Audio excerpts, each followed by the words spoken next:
Salve, Ô, meu salve. amigo, Vamos aí.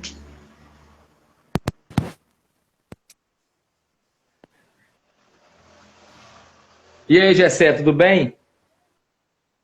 Tudo bem, meu querido? E o som, tá bom? Som tá beleza, tá bom, tá joia, Bacana. joia. Tô vendo aí que o Ronivon entrou e poder bater um papo com você hoje sobre contentamento cristão. Esse Bom. assunto que é assunto relevante para nossa caminhada cristã. Um abraço aí pro Rony aí, ó. Tô vendo Abraço, irmão. o Ronivon tá lá em Manhuaçu, Gessé. E antes de qualquer coisa, vamos fazer uma oração, né, pastor? É isso aí. Vamos orar. Vamos orar, vamos pedir a Deus que fale conosco, fale comigo, fale com você. E depois a gente vai bater um papo sobre contentamento cristão. Se você quiser convidar aí alguém aí, Gessé, fica à vontade. A gente está fazendo esse teste, esse experimento. Mas antes de qualquer coisa, vamos orar. Pedir a Deus que abençoe esse papo nosso. Perfeito. Pai amado, em nome de Cristo, eu quero te agradecer pela vida do teu servo, o pastor Gessé, e pela amizade que temos no reino de Deus. Não Amém. temos dúvida, Pai, que o Senhor tem acrescentado na nossa vida nesses dias. Pedimos a Ti que fale conosco a Tua boa palavra, a palavra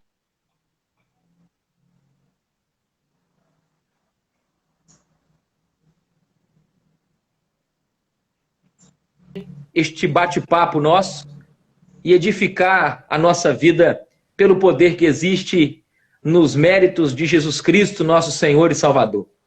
Oramos gratos por tudo que Tu Amém. és, reconhecendo nossa pecaminosidade, nossa pequenez, diante de assuntos tão nobres como o ser discípulo do Senhor em um tempo de confinamento, aonde temos aprendido muito.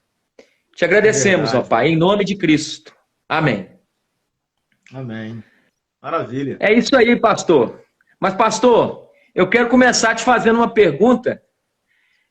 Você, como eu, é um desejoso expositor bíblico, sedento pela palavra. E a pergunta que eu tenho para te fazer é com base na Escritura Sagrada, na experiência que você entende o apóstolo, o nosso irmão Paulo, aprisionado em Roma, vem a escrever 4 capítulos, a carta aos Filipenses, e nesses 4 capítulos ele acena sobre contentamento, sobre alegria, e temos aí muitas lições para a nossa vida. E diante deste quadro, o quadro, por exemplo, de uma pandemia como nós temos vivido, de maneira global, como Sim. nós, discípulos de Jesus, devemos nos portar, principalmente observando Paulo dizendo assim: eu aprendi a viver contente em toda e qualquer situação. Diante desta fala paulina, o que o senhor tem a cooperar conosco e nessa conversa logo de início? Bom, eu acho que a posição nossa como servos de Jesus Cristo e membros da sua igreja é exatamente essa que o apóstolo Paulo deixou aconselhado aí. É essa posição de aprendizado. É um grande aprendizado. Nós estamos aqui para aprender. Aprender, como diz aquela frase do Alvin Toffler, que o analfabeto do século XXI não é aquele que não sabe ler e não sabe escrever. Lembra disso? E Lembro, sim lembro. aquele que é incapaz de... o analfabeto do século XXI é aquele que não é capaz de aprender, de desaprender e de reaprender. Então, eu acho que é por aí. Eu acho que o aprendizado ele vai continuar conosco e vai perdurar com a gente, ele vai estar com a gente até Jesus Cristo voltar. Eu acho que é por aí. Eu acho que a gente tem que aprender. É muita coisa nova, é muita coisa que a gente assim não está dando conta ainda e a gente tem que aprender. E a gente tem que aprender da maneira correta, da maneira certa, que é aprender segundo a sã doutrina, os santos apóstolos, os irmãos do passado, a experiência deles, as escrituras sagradas. Eu acho que é um bom lugar para a gente aprender. Eu gosto demais dessa frase e que, diga-se de passagem, eu aprendi com você nas nossas conversas. Essa frase do Alvin Toffler, né, sobre o analfabeto do século XXI, né? E ela é muito viva e real na igreja contemporânea, porque nós temos muita dificuldade em desaprender. Isso. E nós temos dificuldade com esse desaprendizado, porque é mais cômodo para nós do que pensar. E alguém disse certa feita que nós temos que admirar o homem pelas perguntas que ele faz. Nem tanto pelas respostas que ele dá, mas aquele homem que aproveita a oportunidade quando está diante de pessoas que agregam valor a ele, perguntas inteligentes, que vão agregar a ele não só conhecimento teórico, mas prático. E no pastorado, nós lidamos com uma geração extremamente fechada no aprender ou no desaprender. Porque ouvimos em alguns ambientes, eu aprendi assim. E às vezes esse aprendizado não é um aprendizado escriturístico, é um aprendizado com base na tradição, é um aprendizado às vezes equivocado e às vezes nós nos pegamos fazendo coisas que de alguma forma nós nem sabemos por que fazemos. E as mínimas mudanças geram crise em nós. Sim. Pastor, algo também curioso no aspecto do contentamento é que há uma característica do contentamento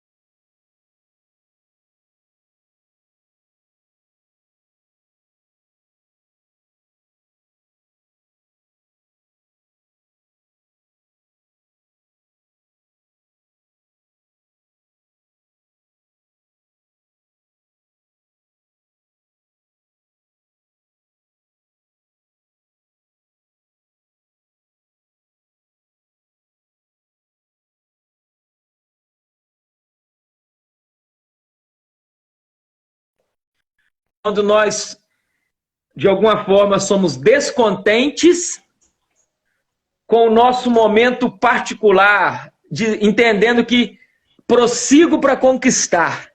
Eu prossigo. Se no capítulo 4 ele diz que aprendeu a viver contente em toda situação, no capítulo 3, quando ele fala sobre um conhecimento de glória em glória, eu prossigo para conquistar, eu tenho alvo, eu tenho meta. E é este Cristo que me ganhou, e de alguma forma eu tenho esse santo descontentamento com o meu estado presente. E no geral, no grosso, no coletivo, nós não vemos isso tão vivo, tão claro na vida da igreja, na vida comunitária. O meu amigo Digão aí, o Digão lá de Brasília, abraço no Digão, Abraço, cara bom. E aí, pastor, como você me diz sobre esse santo descontentamento? Esse descontentamento é aquela palavra para não andar e não ser conformista ou conformado com o que está do lado de fora, né, meu irmão? Não andeis nesta conformidade, né? Quando ele fala a respeito de que ele aprendeu da forma correta, ele aprendeu da forma como tem que aprender, como é necessário que se aprenda, que um seguidor do mestre tem que aprender. Ele tem que aprender olhando fito para Jesus. Tem que aprender com os exemplos dele, com as atitudes dele. E essas atitudes, ela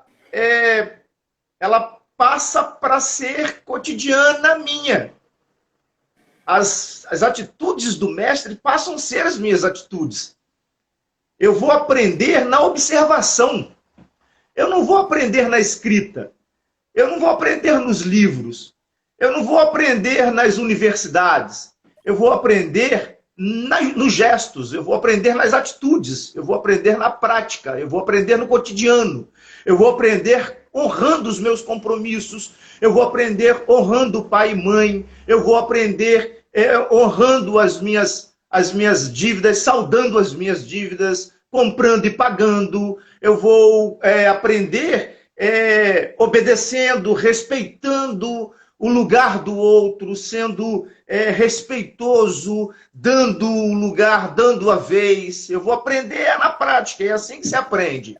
No reino de Deus é assim que se aprende. No reino de Deus, esse aprendizado está ligado com o fazer, e não com o teórico, não aquilo que vai entrar e não vai resultar em nada, não vai produzir nada, tem que produzir algum fruto prático. O evangelho é prático e Jesus Cristo é inclusivo e totalmente inclusivo. Amém. Amém. Amém. Eu acho que é por aí. Amém.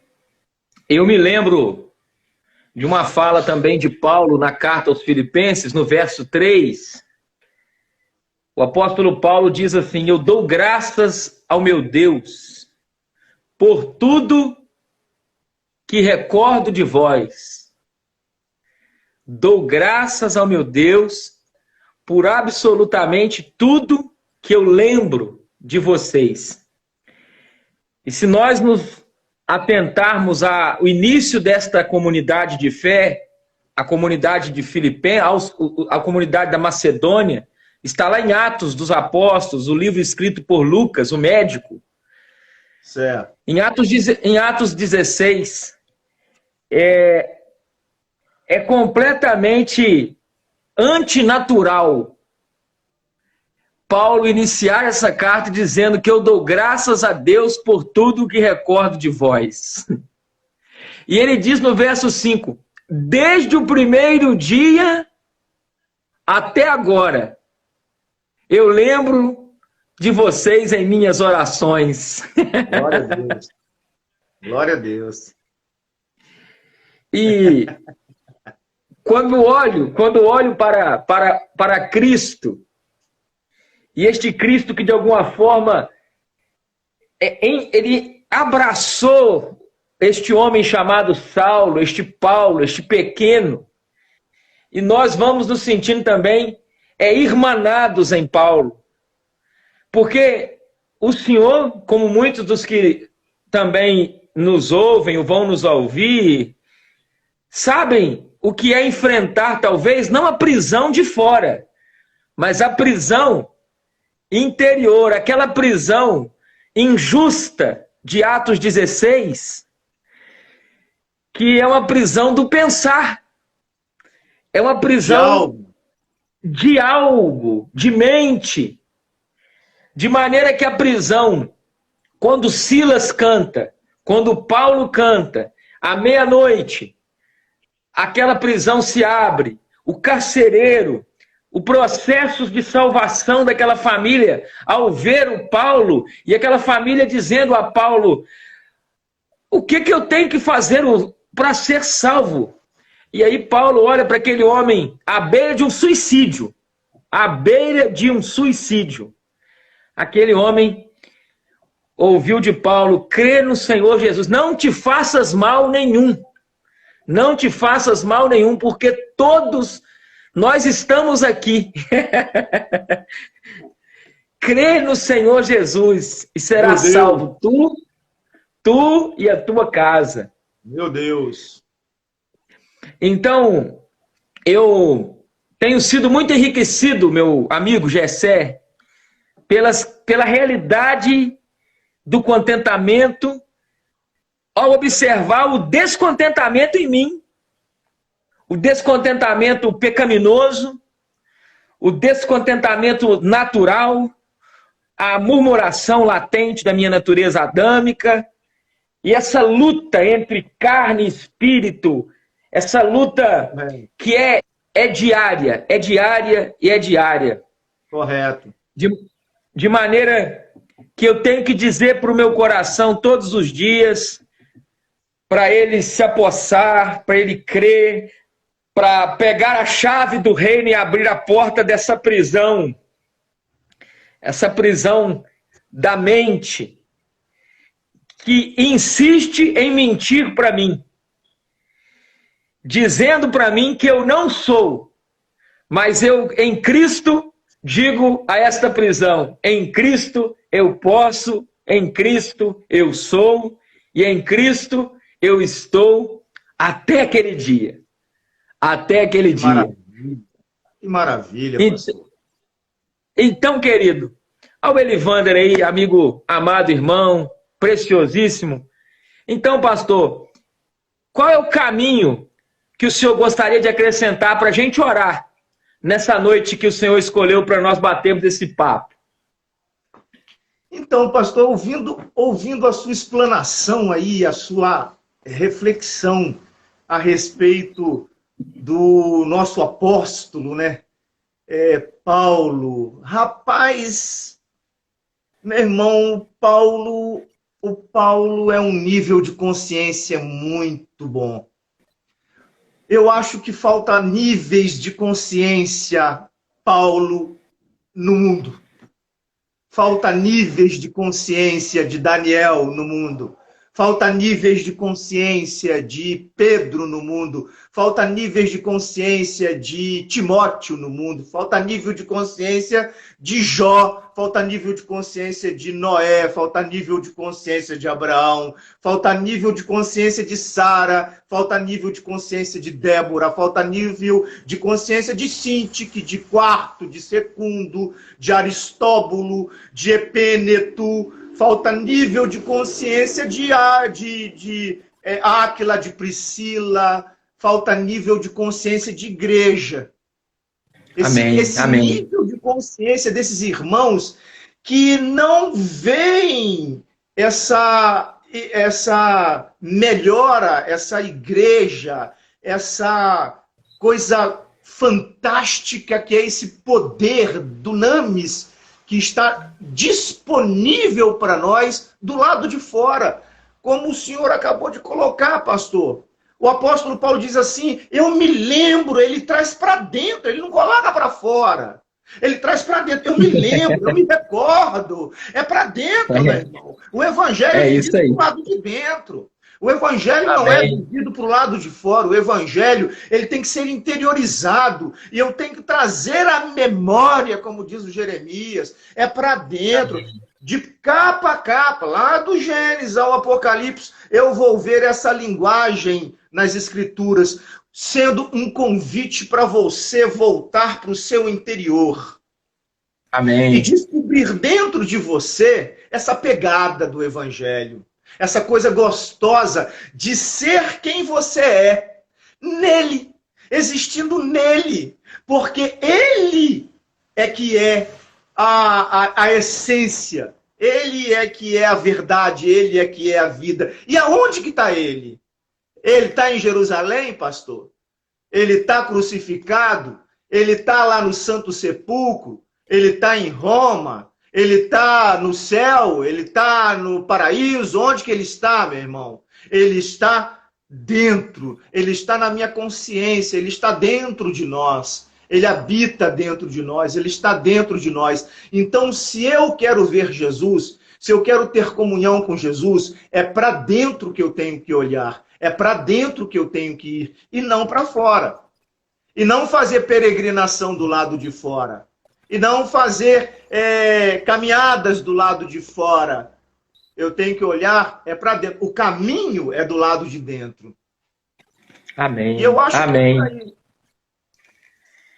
para a gente orar, nada mais válido do que lembrarmos do nosso papo recente sobre aqueles discípulos no caminho de Emaús, que caminhavam com Jesus durante um processo de vida, mas a morte de Cristo iminente levou Cristo então a cumprir aquele ministério de entrega até o fim, o está consumado, tetelestai, e diz a Escritura que eles, depois de alguns dias, eles agora estão fazendo o caminho de volta para a aldeia que chamava Emaús, e estão... lugar do sol nascente. E estão em crise.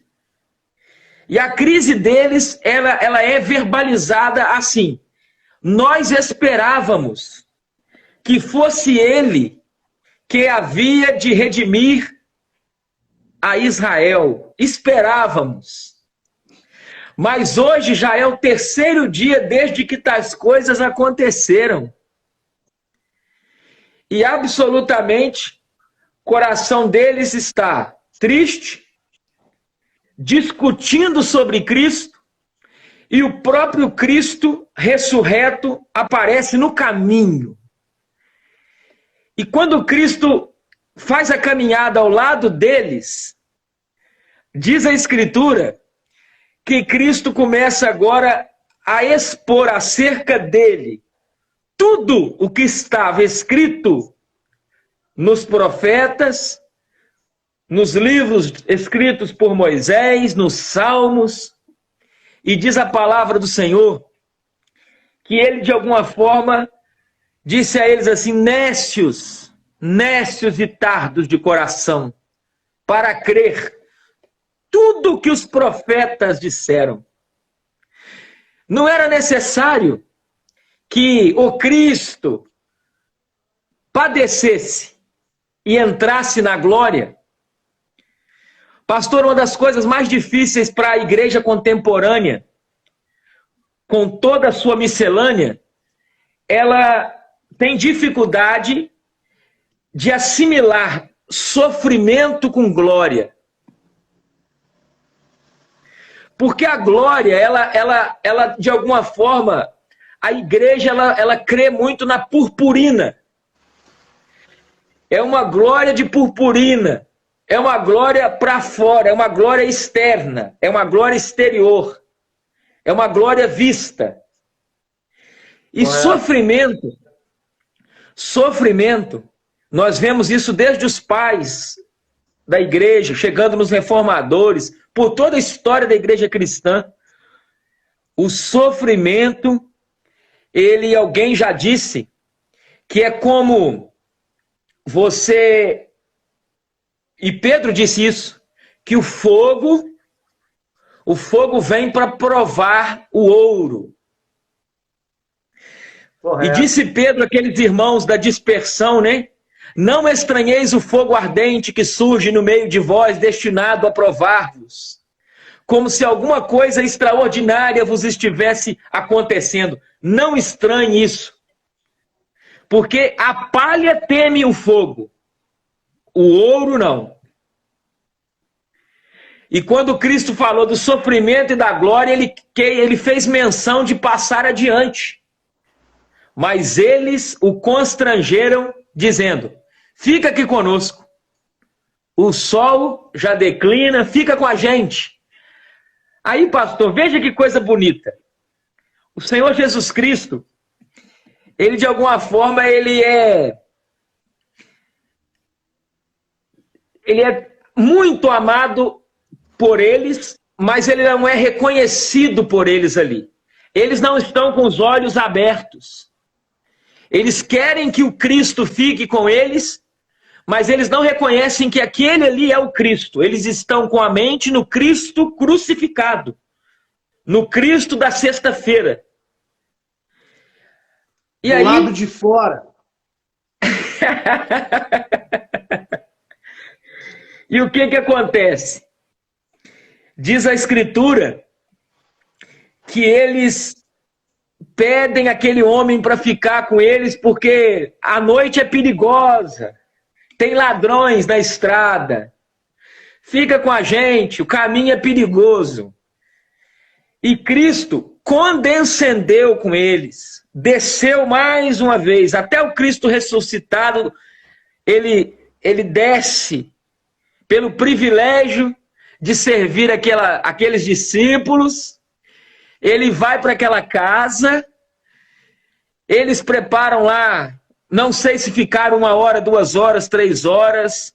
É dito para nós que eles reconheceram a Cristo, não foi no estudo bíblico do caminho, não foi nas letras ditas pelo próprio Jesus no caminho. Quando Jesus falou dele, Jesus, de onde está escrito em Salmos, nos livros mosaicos, nos livros proféticos, não é aí que eles tiveram os olhos abertos. Os olhos se abriram quando Jesus partiu o pão. Verdade. Aí Jesus desapareceu. E eles olharam para o outro e falaram assim: é Jesus, é Cristo. Não nos ardia em nós o coração quando ele nos expunha as Escrituras? Coração ardia, mas os olhos não estavam abertos. Verdade. Aí a gente poderia pensar, se eles viessem agora perguntar assim: onde Jesus foi parar? Para onde ele foi? Onde ele foi? Para onde? Para onde? Desapareceu e foi para onde? Eu sei, pastor, ele foi para Jerusalém. Se nós observarmos no texto bíblico, ele esteve com os discípulos e soprou sobre eles, né? Dizendo àqueles pecadores como nós que ele habitaria neles, né? Que ele faria morada neles. Meu Deus. A partir daquele momento, aqueles dois voltaram com o entendimento de que desapareceu o Cristo visível do lado externo e, de alguma forma, o Cristo interior, o Espírito da promessa, fez habitação neles. E eles voltam para dizer para os demais, voltaram para falar para os demais de todo aquele processo que eles viveram no caminho. E eu fico encantado com isso, porque homens iletrados, pescadores, sem formação acadêmica, deram a sua vida, se tornaram mártires. Verdade. Por algo que a Bíblia chama de homens dos quais o mundo não era digno. Errantes. Errantes. Errantes. Isso. Errantes. Fazendo parte da galeria dos heróis. É isso mesmo. Os heróis da fé. Essa pergunta aí, essa pergunta que ela não está escrita, mas de certa forma está. Para onde foi ele? ele estava aqui agora. Nós estávamos vendo ele. Nossos olhos o viram. Para onde que ele foi? E ele se ausentou. E ele agora é um residente do interior do nosso interior.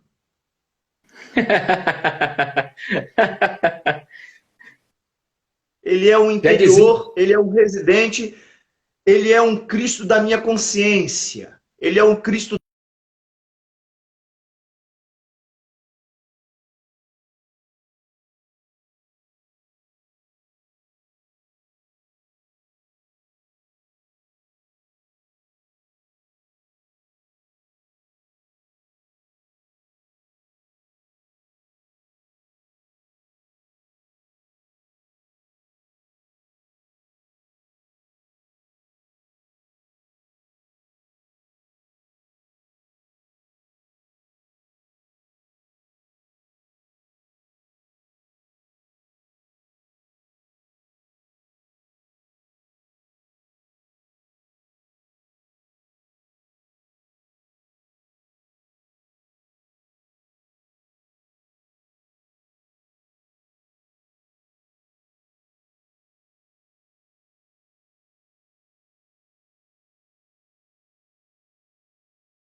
com esse Jesus. É para dentro que eu tenho que fazer a viagem. Amém. O caminho é interno. O caminho é um caminho para dentro.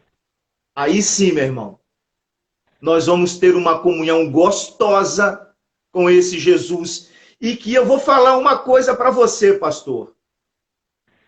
Pode acampar uma guerra ao nosso redor. Pode levantar uma guerra contra nós e acampar exército ao nosso redor. Nada tira a nossa paz, a paz daqueles que têm comunhão com Jesus do lado de dentro. Amém.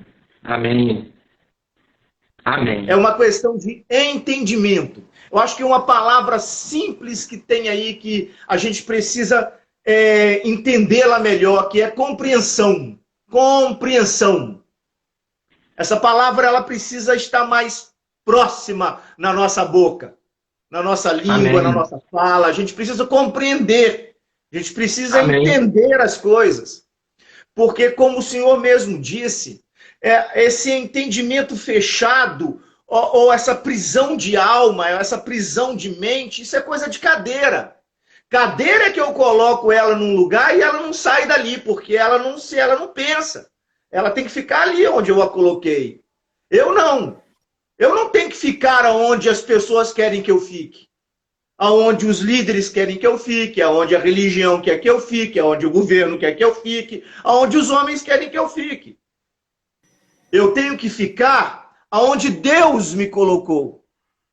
Eu Amém. tenho que ficar aonde Jesus Cristo quer que eu esteja. Ali é o lugar Amém. que eu tenho que ficar. E essa foi a primeira pergunta de Deus para Adão assim que ele pecou. Assim que ele pecou, essa foi a primeira pergunta de Deus para Adão. Adão, Adão, Adão, onde estás? Onde estás? Você já não está mais naquele lugar que nós mantínhamos essa relação gostosa, essa comunhão gostosa. E isso faz toda a diferença, meu líder. Isso faz toda a diferença, meu pastor. Toda a diferença, meu irmão. Muito bom esse negócio aqui, hein? Bacana esse papo aí, com essa moçada bacana aí, hein? Essa gente boa, Pastor, essa pessoinha do bem que tá aí, ó. Essa gente boa de Deus que tá acompanhando aí. Tô vendo o William Santana, pastor Carlos, pastor Gessé. William Santana tá aí? Tá, foi bom conhecer vocês. A Laura Valério, Graça e Paz, pastor Carlos. Santana, meu irmão, olha bem. A irmã Wanda. A irmã Wanda. A Wanda. É isso aí. E... gente bacana aí, hein? E, pastor, eu vou pedir a você que esse faça negócio uma oração. vai dar fruta, hein?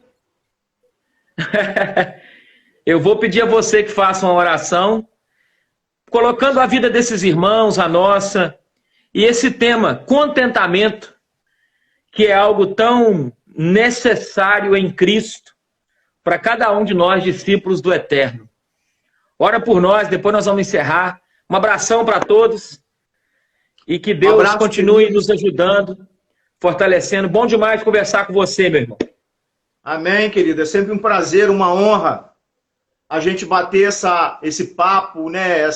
Isso é tudo muito novo. Eu confesso para você que eu não tenho muita intimidade com isso aqui, não. É tudo algo muito novo, mas já que estamos nessa mudança, dessa nova configuração mundial aí, onde coisas novas entraram na nossa vida, hábitos novos, então que os hábitos bons entrem e permaneçam.